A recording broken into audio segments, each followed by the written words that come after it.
అంటే నేను ఏమంటున్నా, సనాతనం వేరు, ఈ హిందువులు వేరు. సింపుల్. సనాతన ఆర్య, సనాతన బనియాలు, సనాతన బ్రాహ్మణులు తప్ప మిగతా అందరూ నార్మల్ పీపుల్, శూద్రులు, హిందువులన్నా శూద్రులన్నా ఒకటే. ఓకే, సో మిగతా వాళ్ళందరూ నాశనం అవుతారు. వాని భాషలో హిందుత్వం అంటే ఆ సనాతన ఆర్యులు, సనాతన బ్రాహ్మణులు తప్ప మిగతా వాళ్ళందరూ కాదు. ఈ చోరులు భారతీయ జనతా పార్టీని, నరేంద్ర మోదీని చోర్ అనే అధికారము, అర్హత, నైతిక విలువలు లేని వీళ్ళు ఎందుకు లేవు? ఓట్ల చోరీ చేస్తావు, సంపద చోరీ చేస్తావు కదా. ఇలా 161 స్థానాల్లో ఉండే 2014లో, లేకపోతే 200 స్థానాల్లో ఉండే అదాని. ఇలా ఎట్లా ప్రపంచంలో రెండో ధనవంతుడు ఎట్లా అవుతాడు? ఎంతమందికి ఒక మైక్రోసాఫ్ట్ కంపెనీ అయినా, బిల్ గేట్స్ అయినా, లేకపోతే అమెజాన్ అధినేత అయిన జెఫ్ బెజోస్ అయినా, వాళ్ళు ఎన్నో, లేకపోతే అక్కడ మెక్సికోలో ఫోన్ల కంపెనీ అయినా, వాళ్ళు ఎన్నో ఏళ్ళు వ్యాపారం చేసి అట్లా పెద్ద లెవెల్లో వ్యాపారం చేసి అట్లా ధనవంతులై లక్షల మందికి ఎంప్లాయ్మెంట్ ఇస్తున్నారు. అదాని ఏం వ్యాపారం చేసి ఇవాళ ప్రపంచంలో రెండో ధనవంతుడై ఎంతమందికి ఎంప్లాయ్మెంట్ ఇస్తుండో చెప్పండి. అన్ని వాని పేరు మీద రాసుకొని వానికి 15% ఇచ్చి మొత్తం మోడీ కుటుంబాలు దోసుకుంటారు. మోడీ నాకు పెళ్ళాం లేదు, అన్నీ ఫేక్ మాటలు. వానికి పెద్ద బలగం ఉంది. వానికి అన్నలు, తమ్ముళ్ళు, వాళ్ళ పిల్లలు అందరు ఉన్నారు. అర్థమైందా? బనియాలే కానీ పేద బనియాలు, అక్కడ ఏదో చిన్న వ్యాపారాలు చేసుకుంటారు, టీ కొట్టు అట్లాంటి వాళ్ళు, నూనె అమ్ముకునేటోళ్ళు, అట్లాంటి వాళ్ళు ఇవాళ తరతరాల సరిపడా సంపద దోసుకున్నారు.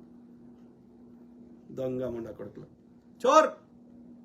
అర్థమైందా? పక్కా చోర్. దేశ సంపద దోసుకుంటున్న చోరు, సంపదతో పాటు ఆ సంపదను దోసుకోవడానికి, దాన్ని కాపాడుకోవడానికి కావాల్సిన అధికారాన్ని దోసుకోవడానికి ఓట్ల చోరు చేస్తున్నావు. అధికార చోర్, ఓట్ల చోర్ అండ్ సంపద చోర్. చోర్ చౌకీదార్ చోర్, కాపలాదారుడు దొంగ. అందుకని మా నోరు మూపించడానికి సిబిఐని, ఈడీని, ఐటీని, ఈ కోర్టులని వాడుతున్నావు. మళ్ళీ అల్ల ఉన్నదోడు మళ్ళీ నీ దొంగలే, నీకు అనుకూలంగానే పెట్టుకుంటున్నావు. అవి బీజేపీ అనుబంధ సంస్థలు లెక్క పనిచేస్తున్నాయి. ఆ సంస్థలన్నీ స్వతంత్రంగా పనిచేస్తున్నాయి. బీజేపీలో ప్రభుత్వంలో ఉన్న వాళ్ళు తప్పు చేసినా శిక్షించాల్సిన సంస్థలు ఇలా నీకు అనుకూలంగా పనిచేస్తున్నాయి. అన్నిటిని చంపేసినావు, అన్ని వ్యవస్థలను. పక్క పార్టీలు అంటే వాడు దొంగ అంటున్నావు, వాడిని సిబిఐడి అంటున్నావు. నీ పార్టీలో జాయిన్ అయితే వాడికి దేశభక్తుడు అంటున్నావు. 100 మంది మీద సిబిఐడి పంపించుతావు, ఒక్కరి మీద కూడా శిక్షలు వేయవు. 100 మందిలో ఇద్దరికి శిక్షలు వేసినావు, ఎందుకని వాడు నేను చెప్తలేదు కాబట్టి. మిగతా 98 మంది నీ వాటాలు నీకు ఇచ్చిర్రు, కామైపోయింది. అంటే సిబిఐడిని దేశ ప్రజల సంపదను రక్షించడం కాదు, నువ్వు దోసుకోవడానికి వాడుకుంటున్నావు. వాడు దోసుకుంటుండు, ఆ దోసుకున్నాడు, ఆ వానితో పాటు వాళ్ళకెళ్ళి నీ వాటా నువ్వు గుంజుకుంటున్నావు. నష్టపోతుంది ఎవరు? ట్యాక్స్ పేయర్స్, సామాన్యులు, హిందువులు. ఇట్లా అడగవద్దు. అడిగితే నేను కమ్మి, కాంగి, దేశద్రోహి, నువ్వు ఈడ ఉంటే వేరే దేశం పో, వేరే దేశంలో ఉంటే ఈడికి రా, తంతరు పట్టుకొని మాట్లాడుతున్నారు. హిందువుల్ని విడదీయడానికి ఏమేం ప్రయత్నాలు చేస్తున్నారో ఇవన్నిటిని హిందువులు గమనిస్తారు. మేము విడదీయాల్సిన అవసరం లేదు. మాకు ఆ పని పెట్టలేదు, మాకు ఆ పని ఈ బ్రాహ్మణుడు కల్పించలేదు. బ్రాహ్మణుడు ఆల్రెడీ విడదీసి పెట్టిండు, ఆల్రెడీ వాడు విడదీసే ఉండాలని చెప్పిండు. చెప్తా అర్థమైంది? మనం చేయలేదు, మనం విడదీయాల్సిన మనకు అవసరమే కల్పించలే, మనకు విడదీయాల్సిన అవసరం కల్పించలేదు. ఇక చూడండి ఏదో ఉంటుంది.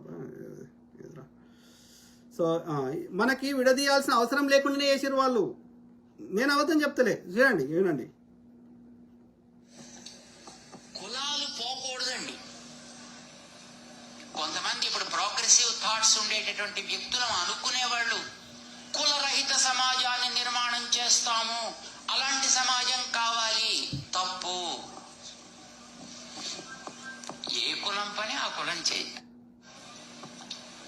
కులాలు పోకూడదండి.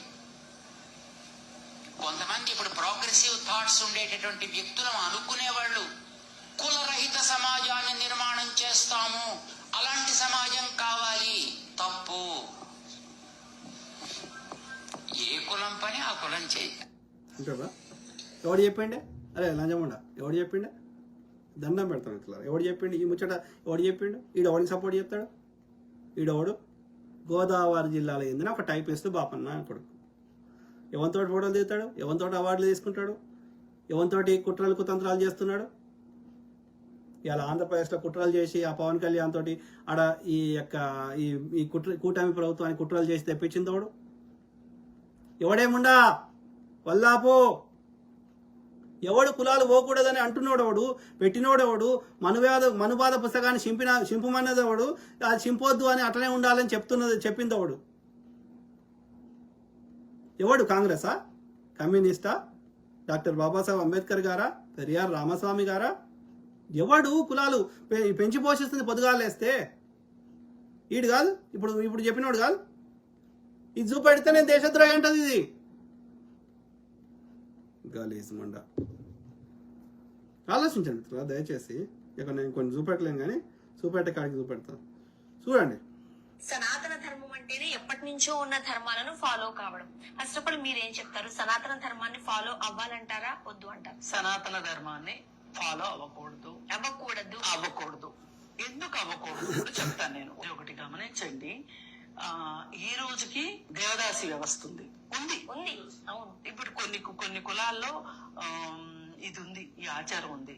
మరి దేవదాసి వ్యవస్థ దేవుడికి కానుకగా ఇచ్చే విషయం ఏదైతే ఉందో అది మన అమ్మాయికి అయితే ఒప్పుకుంటామా?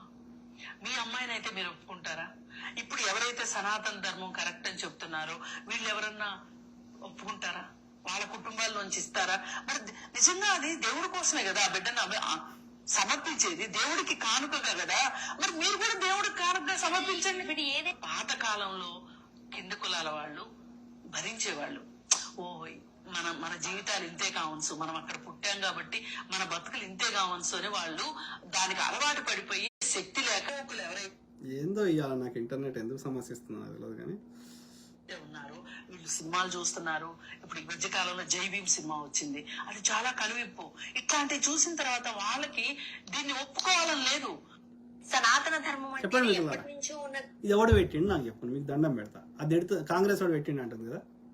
అంటే 1% కూడా విషయ పరిజ్ఞానం లేని వాళ్ళు ఎందుకు మాట్లాడతారు పబ్లిక్లో వచ్చి? When you don't have subject, do enough research and then come and talk. దీనివల్ల నీ ఇజ్జతే పోతుంది. సింపుల్. నీ మాటకు వాల్యూ ఉండదు. నేను చెప్తలేను మిత్రులారా, నేను ఇలా ఇప్పుడు నేను ఇవైతే నేను క్రియేట్ చేసినవి కాదు కదా. చూడండి దయచేసి, ఇది చూడండి. मेरे जेब में ब्राह्मण है और मेरे जेब में बनिया है. आप कहते रहे कि एक सेकंड भाई साहब सुनो ना. अरे भाई साहब सुनिए ना, पूरा आप प्रश्न पूछा और मेरे को सुनना ही नहीं चाहते. आप जेब में ब्राह्मण है. नहीं एक सुनो. अरे भाई, मेरा वोट बैंक में और मेरे कार्यकर्ताओं में, मेरे नेताओं में जब आप ब्राह्मण रहा तो ब्राह्मण पार्टी कहा और बनिया है तो बनिया पार्टी कहा. अरे भाई आप कुछ तो फिर आप चलाओ पार्टी को. मैं भाई आप पत्रकार है तो प्रश्न पूछो. मेरे जेब में ब्राह्मण है और मेरे जेब में बनिया है. आप कहते रहे कि एक सेकंड भाई साहब सुनो ना. సింపుల్. అది ఆర్య బనియాల పార్టీ. ఇక్కడున్న బనియాలు, ఇక్కడ ఉన్నటువంటి బ్రాహ్మణులు కూడా ఇది మాది కూడా అనుకొని భ్రమపడుతున్నారు. కాదురా అయ్యా, ఇక్కడున్న బనియాలని, ఇక్కడున్న బ్రాహ్మణులని ఆ డెసిషన్ మేకింగ్లో రానియారు ఆడదాకా. ఓకే, సో ఆడ కూర్చుండి చెప్తారు. మధ్యప్రదేశ్ ఓడో, యూపీ ఓడో ఎవడో చెప్తాడు, మహారాష్ట్ర ఎవడో చెప్తాడు. ఆర్య బనియాలు, ఆర్య బ్రాహ్మణుల పార్టీ బీజేపీ. మీరు అలా జంబికాతులు పట్టుకుంటాడు, బీసీ పొరగాడు ఉంటాడు, కానీ అలా డెసిషన్ మేకింగ్ చేసే గోల్వాల్కరో, సావర్కరో, హెడ్గేవాకారో, సుదర్శనో, మోహన్ భగవతో, లేకపోతే బీజేపీ పార్టీలు అయితే వాజ్పేయో, లేకపోతే స్మృతి ఇరానీయో, లేకపోతే ఎవరైనా తీసుకో వీళ్ళే ఉంటారు. ఎవరు మురళీ మనోహర్ జోషియో ఎవరైనా తీసుకో బ్రాహ్మణులే ఉంటారు. ఆర్య బనియాలు, ఆర్య బ్రాహ్మణులు. సింపుల్.